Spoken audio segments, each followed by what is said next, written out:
അതായിരുന്നു സുവിശേഷത്തിൻ്റെ വിപ്ലവം. ഈ പെന്തക്കോസ്ത് മൂവ്മെൻറ്റ് ശരിക്കും ഒരു വിപ്ലവ പ്രസ്ഥാനമായിരുന്നു. വിപ്ലവ പ്രസ്ഥാനങ്ങൾക്ക് കഴിയാത്തത് സാധിച്ചത് പെന്തക്കോസ്ത് പ്രസ്ഥാനത്തിലാണ് എന്ന് പറയുന്നത് നിഷേധിക്കാനൊക്കത്തില്ല. വലിയ അസമത്വങ്ങൾ കുടിയിരുന്ന നമ്മുടെ ഒരു നാട്ടിൽ സുവിശേഷ നിമിത്തം ഇറങ്ങി വന്നപ്പോൾ കണ്ടു, അച്ചായനും വലിയ അച്ചായനും തമ്പ്രാനും അടിയാനും ഒക്കെ ഒരുമിച്ച് ഒരു പായയിരിക്കുന്നു, ഒരുമിച്ച് കൈയടിക്കുന്നു, ഒരു അപ്പത്തിൽ നിന്ന് കഴിക്കുന്നു, ഒരു പാത്രത്തിൽ നിന്ന് കുടിക്കുന്നു. ഞെട്ടി സമൂഹം. വിപ്ലവമാ, സ്നേഹത്തിൻ്റെ വിപ്ലവം.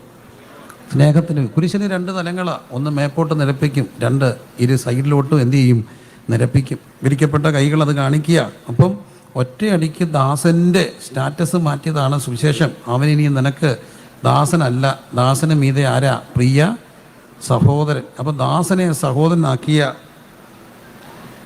ആ അനുഭവത്തെ നാം കാണുകയാണ്.